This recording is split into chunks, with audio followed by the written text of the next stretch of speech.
जैसा सोचोगे तुम वैसा बन जाओगे, जैसा कर्म होगा वैसा फल पाओगे। नमस्कार। छठे अंतर्राष्ट्रीय योग दिवस की आप सभी को बहुत बहुत बधाई और शुभकामनाएं।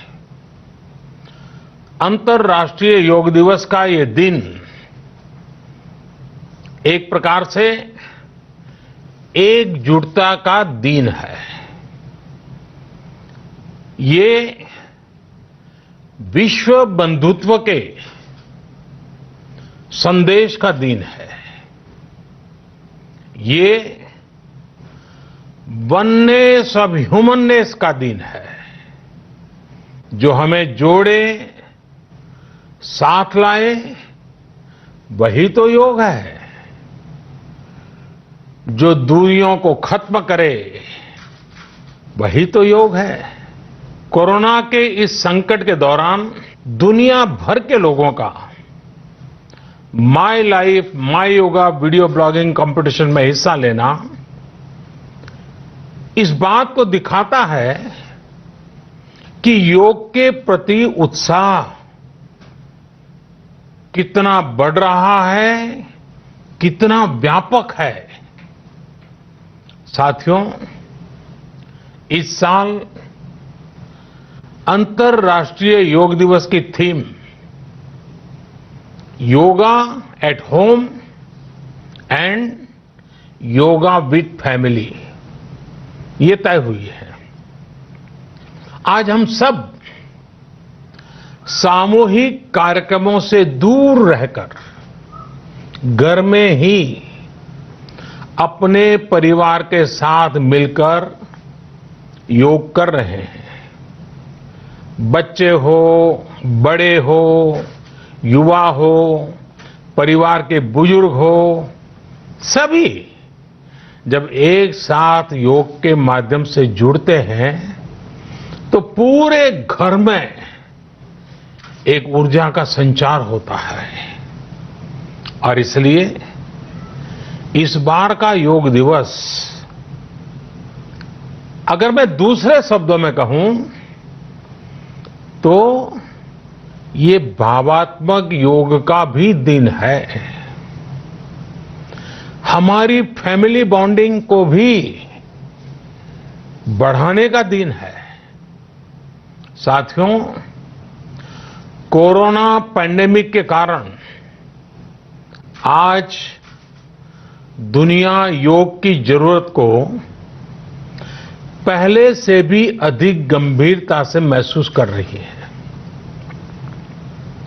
अगर हमारी इम्यूनिटी स्ट्रांग हो तो हमें इस बीमारी को हराने में बहुत मदद मिलती है। इम्यूनिटी को बढ़ाने के लिए योग की अनेक विध विधियां हैं, अनेक प्रकार के आसन हैं। वो आसन ऐसे हैं जो हमारे शरीर की स्ट्रेंथ को बढ़ाते हैं, हमारे मेटाबॉलिज्म उसको शक्तिशाली करते हैं। लेकिन कोविड-19 वायरस खासतौर पर हमारे श्वसन तंत्र यानी कि रेस्पिरेटरी सिस्टम पर अटैक करता है। हमारे रेस्पिरेटरी सिस्टम को स्ट्रांग करने में जिससे सबसे ज्यादा मदद मिलती है वो है प्राणायाम। प्राणायाम यानी एक प्रकार से ब्रीथिंग एक्सरसाइज है। सामान्य तौर पर अनुलोम विलोम प्राणायाम ये एक प्रकार से पॉपुलर भी हैं, आप भी जानते हैं और लोग भी जानते हैं, करके भी दिखाते हैं। ये प्रभावी भी है, लेकिन प्राणायाम के अनेक प्रकार हैं। इसमें अगर आप प्राणायाम को जानने वालों से मिलोगे तो बताएंगे, शीतली है, कपालभाति है, भ्रामरी है, भस्त्रिका है, बहुत है, अनगिनत है। अब तो नए नए जुड़ते भी चले जा रहे हैं। योग की ये सभी विधाएं, ये तकनीक हमारे रेस्पिरेटरी सिस्टम और इम्यून सिस्टम दोनों को मजबूत करने में बहुत मदद करती हैं। इसलिए आपसे मेरा विशेष आग्रह है, आप आसन करते हो, एक्सरसाइज करते हो, जो भी करते हो जरूर करें, लेकिन आप प्राणायाम को अपने डेली अभ्यास में जरूर शामिल करिए और अनुलोम विलोम के साथ ही अनेक जो प्राणायाम की टेक्निक्स हैं उसे भी सीखिए, उसको सिद्ध कीजिए। योग की इन पद्धतियों का लाभ बड़ी संख्या में आज पूरी दुनिया में ये कोरोना वायरस से ग्रसित जो लोग हैं, वो पेशेंट उसका लाभ ले भी रहे हैं। योग की ताकत से उन्हें इस बीमारी को हराने में मदद मिल रही है। साथियों, योग से हमें वो आत्मविश्वास और मनोबल भी मिलता है जिससे हम संकटों से जूझ सकें और जीत सकें। योग से हमें शांति मिलती है, मानसिक शांति मिलती है, संयम और सहन शक्ति भी मिलती है। स्वामी विवेकानंद जी कहा करते थे, एक आदर्श व्यक्ति वो है जो नितांत निर्जन में भी क्रियाशील रहता है और अत्यधिक गतिशील में भी संपूर्ण शांति का अनुभव करता है। किसी भी व्यक्ति के लिए एक बहुत बड़ी क्षमता होती है, जब बहुत ज्यादा विपरीत परिस्थिति हो तब भी एक्टिव रहना, थककर हार न मानना, बैलेंस रहना, ये सारी चीजें योग के माध्यम से हमारे जीवन में स्थान प्राप्त करती हैं, हमारे जीवन को बदल देती है, ताकत देती है। और इसलिए आपने भी देखा होगा, महसूस किया होगा, योग का साधक कभी संकट में धैर्य नहीं खोता है। योग का अर्थ ही है समत्वम योग उच्यते, अर्थात अनुकूलता, प्रतिकूलता, सफलता, विफलता, सुख, संकट, हर परिस्थिति में समान रहने, अडिग रहने का नाम उसी तो योग कहते हैं।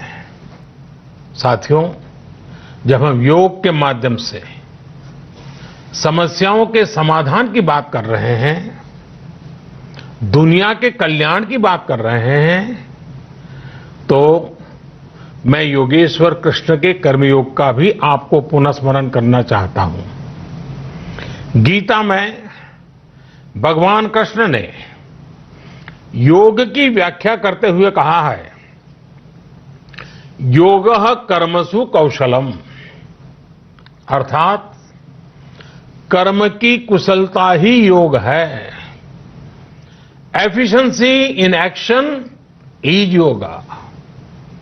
ये मंत्र सदा सर्वदा हमें सिखाता है कि योग के द्वारा जीवन में अधिक योग्य बनने की क्षमता पैदा होती है। नमस्कार दोस्तों, मैं डॉक्टर दीपा, आरोग्य नेचुरोपैथी सेंटर से। दोस्तों आज हम बात करेंगे योगा और नेचुरोपैथी की। नेचुरोपैथी का ऐड इसलिए अभी कर रही हूँ, बता इसलिए रही हूँ क्योंकि ये जो छोटी छोटी चीज़ें हैं जैसे एसिडिटी बन जाना, ये छोटी छोटी प्रॉब्लम हो जाना रोज़मर्रा की ज़िंदगी में, आप इन छोटी छोटी चीज़ों के लिए मेडिसिन लेते हैं जो कि बहुत ही हार्मफुल होता है। आप नेचुरोपैथी को यूज़ करके इन सब से बच सकते हैं क्योंकि ये सारी मेडिसिन हमको कहीं ना कहीं बहुत नुकसान करता है इंटरनल ऑर्गन पे। तो अभी हम बात करेंगे योगा की। योगा क्या है, क्यों करना चाहिए और इसे क्यों अपनाएं हम अपने जीवन में। दरअसल एक शब्द में योगा को डिफाइन करना ये पॉसिबल ही नहीं है। योगा का कॉन्सेप्ट मन में आते ही हमें एक तस्वीर सामने आती है कि एक ऋषि मुनि है जो ध्यान पे बैठे हुए हैं। ध्यान तो है ही, और कुछ लोगों को ये इमेजिन होता है, ये सोचते हैं कि ये ओल्ड एज वालों के लिए है। ये सच नहीं है, 100% रॉन्ग है। योगा 5 साल से लेकर 95 प्लस के एज, अगर आपकी प्रैक्टिस अच्छी है तो 95 के बाद भी, एज के बाद भी आप योगा प्रैक्टिस कर सकते हैं। इसमें कोई दो राहें नहीं है क्योंकि अगर आपकी प्रैक्टिस अच्छी है, फ्लेक्सिबिलिटी अच्छी है, तो आप जब तक हैं तब तक आप योगा कर सकते हैं। पूरी दुनिया में योगा का बोलबाला है, लेकिन आपको ये समझना होगा कि योगा का मेन कॉन्सेप्ट क्या है, उसका असली रूप क्या है। Yoga is the best concept of total health. Total health means physical health, mental health और स्पिरिचुअल हेल्थ। तो योगा के बारे में जो हमें दिखाया गया है उसी को हम समझने लगे योगा। जैसे कि इसकी मार्केटिंग हुई कि मोटे को पतला करना है, पतले को मोटा करना है, मेमोरी पावर स्ट्रॉन्ग करनी है, ऐसे बहुत सारे चीज़ें जिसे हमने यही समझा योगा यही है, एक्सरसाइज है और इससे हमें फ़ायदा होगा। जी हाँ, ये सच है, लेकिन ये बहुत छोटा सा सच है क्योंकि इसके फ़ायदे बहुत हैं। आपने सिर्फ हेल्थ बेनिफिट को योगा समझ लिया, ये सिर्फ इसका छोटा सा रूप है। चाहे आप किसी भी वजह से योगा को अपनाए हो, शुरू किए हो, आपने शुरू किया, ये खुशी की बात है। अब जब आपने शुरू किया है तो आपका जो हेल्थ है वो आपके गुरु के हाथ में जाता है। सारा बागडोर जो है आपके गुरु के हाथ में जाता है।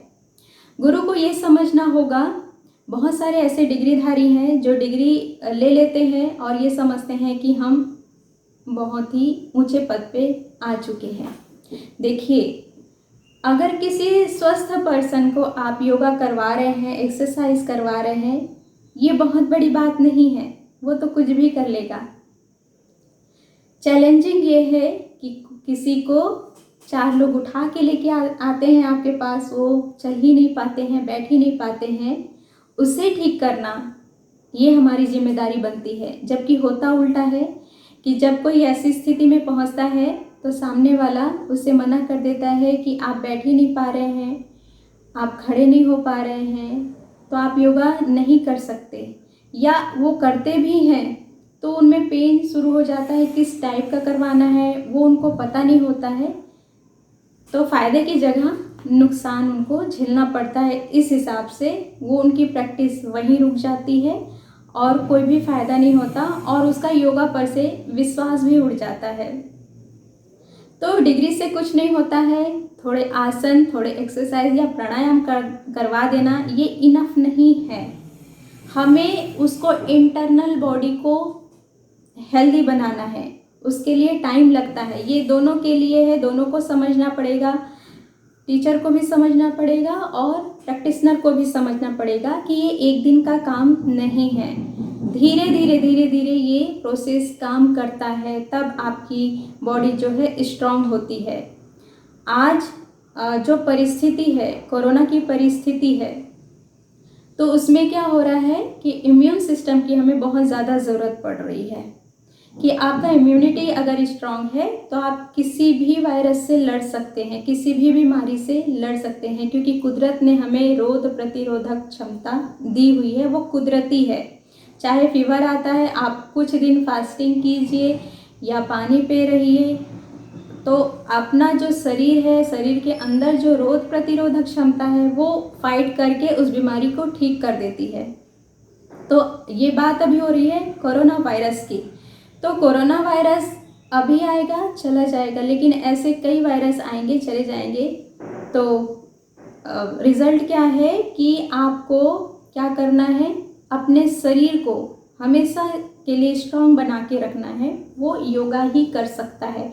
मैं यहाँ और भी एक्सरसाइज की बात इसलिए नहीं करूँगी क्योंकि उसका पूरा कॉन्सेप्ट अलग होता है, चाहे वो जुम्बा हो, चाहे एरोबिक हो, ये सिर्फ आपको एक्सरसाइज प्रोवाइड करते हैं, इंटरनल बॉडी का हेल्थ का नहीं होता उसमें। क्योंकि इसमें अगर मोटे तौर पे देखा जाए योगा को, तो आसन, प्राणायाम, ध्यान मोटे तौर पे देखा जा रहा है, तो ये सारी चीज़ें आती हैं। अगर आप आसन करते हैं तो हमारा जो पंच प्राण है उसको बैलेंस करता है, फ्लेक्सिबिलिटी लाती है, इंटरनल बॉडी को इफेक्ट करता है, क्योंकि हम सांसों की ब्रीथिंग पे आसन करवा रहे हैं। प्राणायाम, तो प्राणायाम जब हम करेंगे तो प्राणों का आयाम, आप जन्म से मृत्यु तक जो सांस ले रहे हैं वो तो वैसे ही चलता रहेगा जैसे चलना है, ठीक है। तो इसको जागृतिपूर्ण अपने बस में करके आपको कैसे लेना है, उसका दायरा कैसे बढ़ाना है, उसका आयाम कैसे बढ़ानी है, ये सब प्राणायाम आपको दे सकता है। तो प्राण मतलब वायु, क्योंकि आप खाने के बिना एक दिन रह सकते हैं, 2 दिन रह सकते हैं, पानी के बिना भी रह सकते हैं, लेकिन सांस के बिना आप नहीं रह सकते। तो यही हमारे लिए प्राण है। अब उस प्राण को आपको साधना है प्राणायाम के द्वारा। तो जैसे जैसे इसकी प्रैक्टिस होगी, तो यहाँ मैं छोटा सा ऐड करूँगी, पंच जो प्राण होते हैं, अभी उसका डिटेल हम बाद में देखेंगे। तो जैसे ही हम प्राण को बैलेंस करते हैं तो ये 5 प्राण भी बैलेंस होते हैं आसन से, प्राणायाम से। तो इसमें प्राणायाम आया, आपको कंप्लीट हेल्थ देगा, ब्रेन को एक्टिव रखेगा। जहाँ जहाँ ब्लॉकेज है, कोई भी बीमारी हमें आती है वो ब्लॉकेज की वजह से आती है, वहाँ प्राण शक्ति की कमी होती है, इसलिए आती है। तो जैसे जैसे हम प्राण को एक्सेप्ट करेंगे और गहराई से उतारेंगे, सही तरीके से, सही मायने से वहाँ तक पहुँचाएंगे, तो सारी ब्लॉकेज खुलना शुरू हो जाएगा, आपकी बीमारी धीरे धीरे ठीक होना शुरू हो जाएगी। हाँ, सिर्फ एक ही इसमें शर्त है कि आपको इसमें टाइम देना पड़ता है, बिना टाइम के ये रिजल्ट नहीं देगा। कुछ लोग होते हैं, कुछ प्रैक्टिशनर आते हैं, वो अपना खुद का टारगेट बना के आते हैं कि हमें इतने दिन में ये ठीक करना है, 1 महीने 2 महीने चाहे जो भी वो सोच के आते हैं, 1 महीने कर लिया, फिर उसके बाद उनको लगता है कि भाई इसमें रिजल्ट नहीं मिल रहा है, छोड़ दिया। इससे कुछ नहीं हो जाता। कोई भी बीमारी है उसके लिए आपको लंबा चलना पड़ता है। अगर किसी को जल्दी फायदा हो जा रहा है, उसका एज और उसके रोग प्रतिरोधक क्षमता या बॉडी कितनी स्ट्रांग है उस पर डिपेंड करता है। इस हिसाब से ये काम करता है। जैसे कोई भी प्रैक्टिशनर आ रहे हैं या गुरु है, उसको ये समझना पड़ेगा डिग्री लेने से कुछ नहीं हो जाता है। देखिए, कुछ एक्सरसाइज, आसन या प्राणायाम कर देना इनफ नहीं है। प्रैक्टिशनर का प्रवृत्ति मतलब नेचर यहाँ समझना पड़ेगा कि उसका नेचर कैसा है। नेचर मीन्स वात, पित्त, कफ। अब मान लीजिए कि अगर वो समझ के नहीं किए और किसी प्रैक्टिशनर को पित्त की प्रॉब्लम है, तो जैसे अगर आप कपालभाति कर रहे हैं और ज़्यादा अमाउंट में कर रहे हैं, तो पित्त का लेवल जो है वो इंक्रीज होना शुरू हो जाएगा। जब ये पित्त का लेवल ऊपर बढ़ेगा तो आपको पित्त, अग्नि ज़्यादा बनने लगेगी शरीर में, जिससे एसिडिटी की प्रॉब्लम हो सकती है।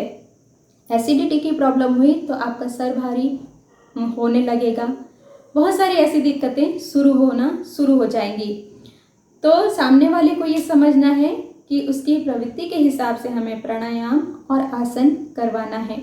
एवरेज क्या होना चाहिए वो डिसाइड करना उनका काम है। मतलब ये मान के चलें कि आप जब शुरू करते हैं योगा तो सारा बागडोर आपके गुरु के हाथ में है। वो जैसा कहते हैं, हाँ, गुरु कैसा है आपको जज करना पड़ेगा। सिर्फ आसन, प्राणायाम या एक्सरसाइज करवा देना इनफ नहीं होगा। तो इसके बहुत सारे फायदे हैं, इसे थोड़े से शब्दों में डिफाइन नहीं कर सकते। महर्षि पतंजलि ने जो हमें योग दिया, अष्टांग योग दिया, जिसमें 8 नियम बताए गए हैं, यम, नियम, आसन, प्राणायाम, प्रत्याहार, धारणा, ध्यान, समाधि।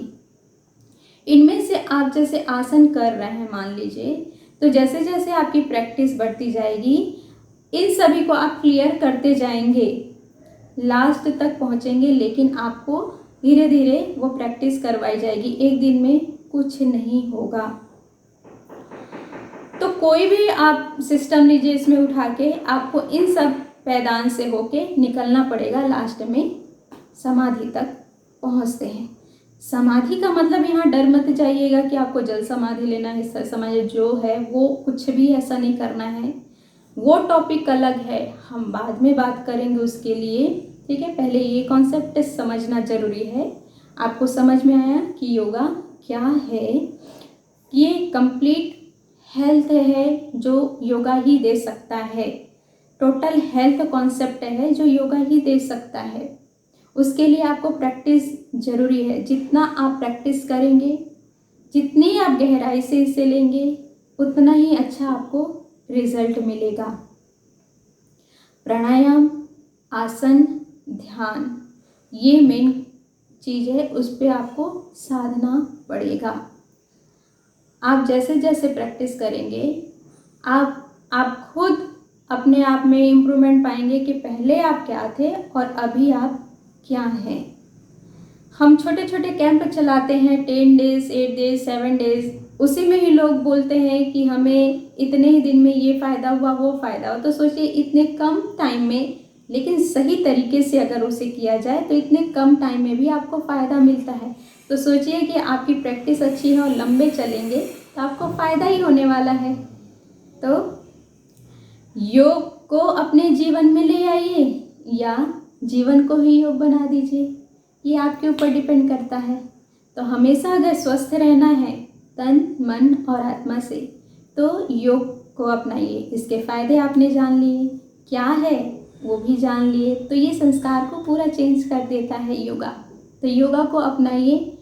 आप कहीं भी रहें, जैसे भी रहें, स्वस्थ रहिए, योगा को मत छोड़िए, योगा करते रहिए, स्वस्थ रहिए, मस्त रहिए। मिलते हैं अपने अगले वीडियो में। Thank you.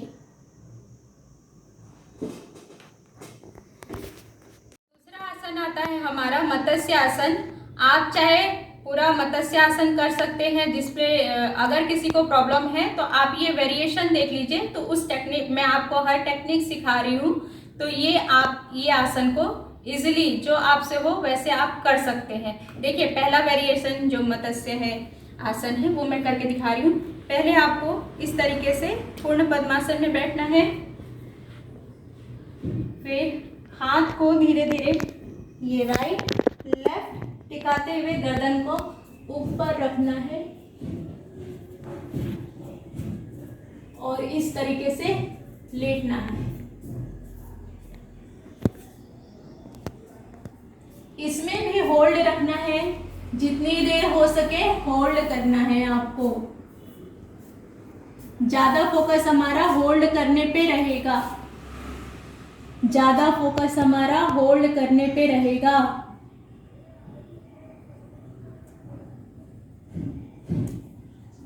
आप 10 या 20 काउंट करके 2-3 राउंड इसे कर सकते हैं।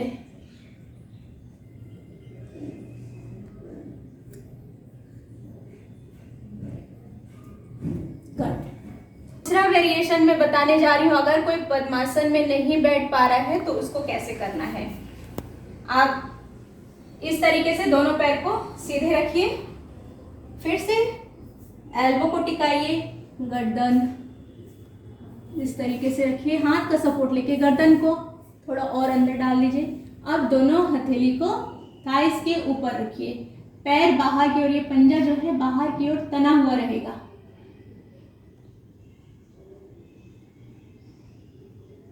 इसमें भी आपको ज़्यादा देर तक होल्ड रखना है।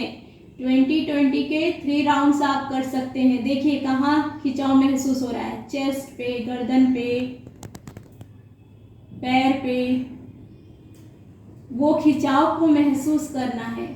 यहाँ टी सेल जनरेट होते हैं।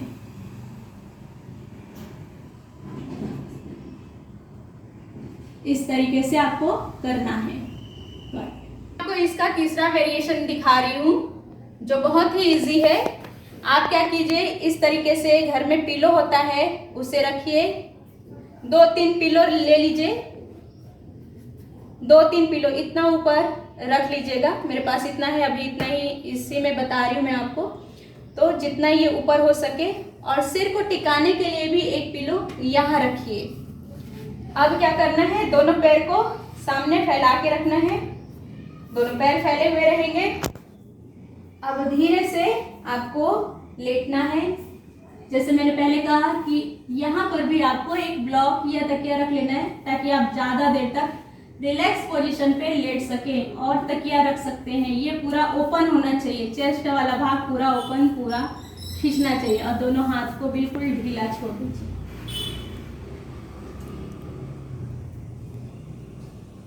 इस तरीके से आपको होल्ड रखना है, जितनी देर हो सके उतना होल्ड रखना है। इसे भी आप 20-20 के 20 सेकेंड काउंट करके 3-4 राउंड कर सकते हैं। बहुत ही इजी है, कोई दिक्कत कोई परेशानी नहीं, बिल्कुल शांत, बिल्कुल शिथिल छोड़ देना है। वो अपना काम कर रहा है अंदर। पूरा खिंचाव महसूस कीजिए।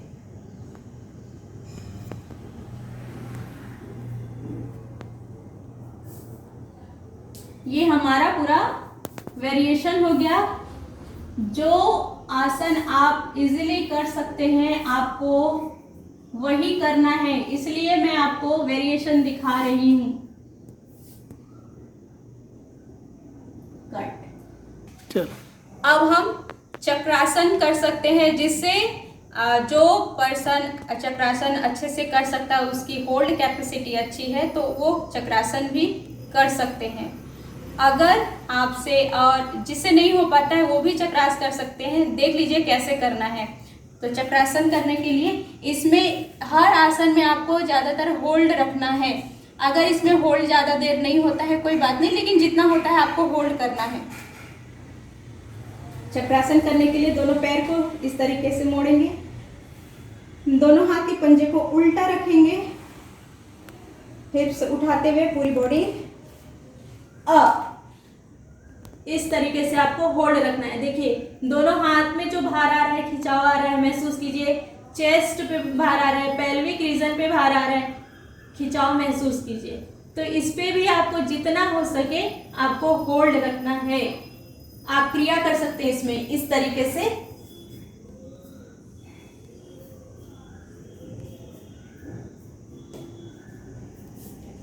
इस तरीके से आपको होल्ड रखना है। चाहे आप 10 सेकेंड रखिए, 10 तो 3 राउंड 4 राउंड आप कर सकते हैं।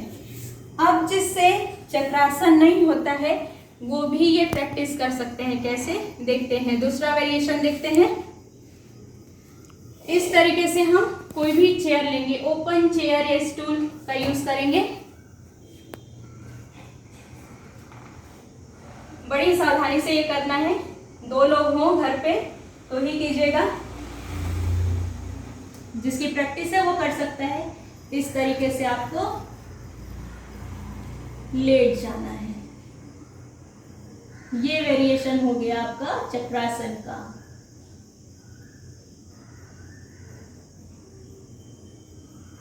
देखिए कहाँ कहाँ आपका खिंचाव महसूस हो रहा है। देखिए चेस्ट वाला भाग, टमी वाला भाग, पेल्विक रीजन, दोनों हाथ को ओपन रखिए ताकि बाहर आए, प्रेशर पड़े। इस तरीके से आपको चक्रासन कर सकते हैं। दूसरा आसन हमारा आता है हल आसन। जिससे हल आसन होता है वो आराम से हल आसन करे, होल्ड रखना है।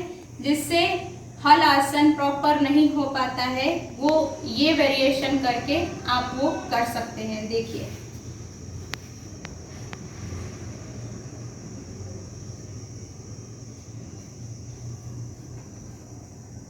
धीरे से पैर को नीचे लेके जाना है इस तरीके से।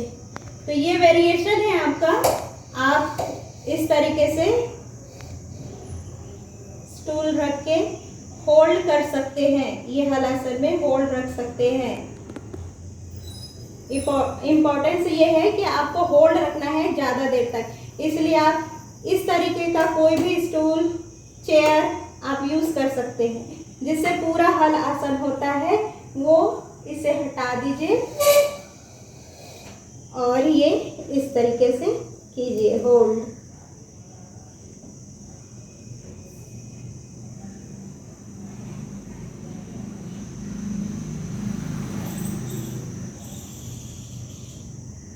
टेन या 20 काउंट तक होल्ड रखिए और धीरे धीरे वापस आइए। इसे भी आप 2 से 3 राउंड कर सकते हैं।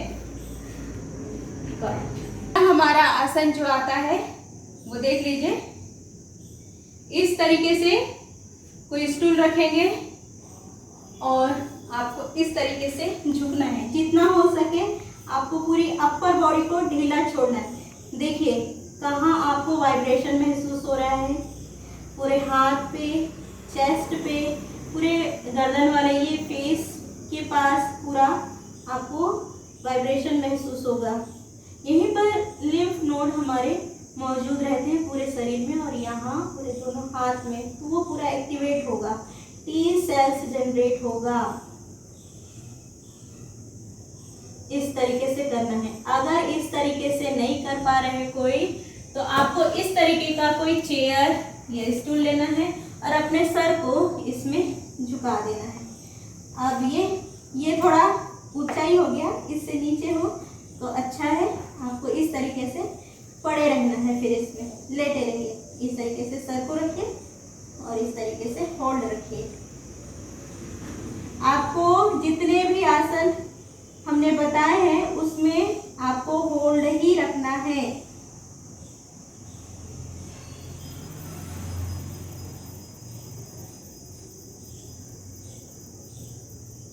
टेन या 20 सेकेंड काउंट, 2-3 बार राउंड। ये आपको डेली प्रैक्टिस में करना है।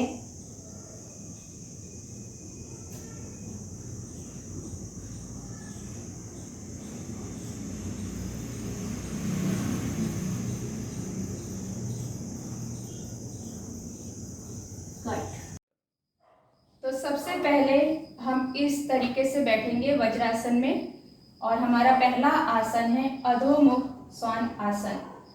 अब इस तरह बैठेंगे, फिर दोनों हाथ को इस तरह से रखेंगे। सांस लीजिए, सांस बाहर निकालते हुए अब दोनों हाथ शोल्डर के बराबर में फैले हुए, दोनों पैर हिप्स के बराबर फैले हुए। इस स्थिति में आपको रहना है। पीछे की तरफ देखते जाइए, स्ट्रेचिंग कीजिए।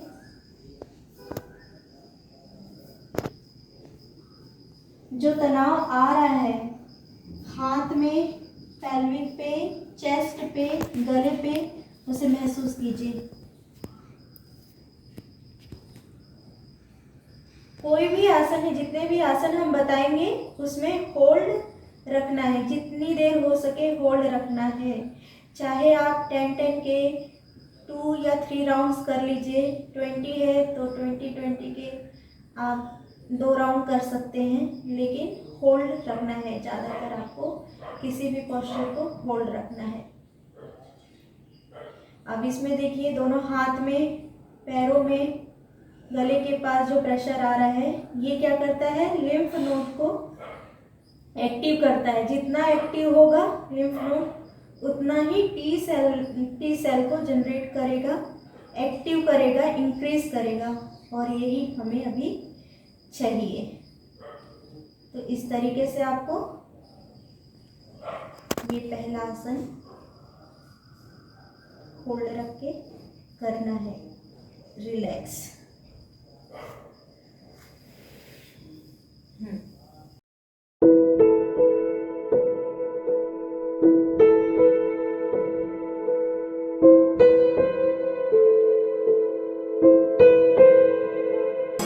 जैसा सोचोगे तुम वैसा बन जाओगे,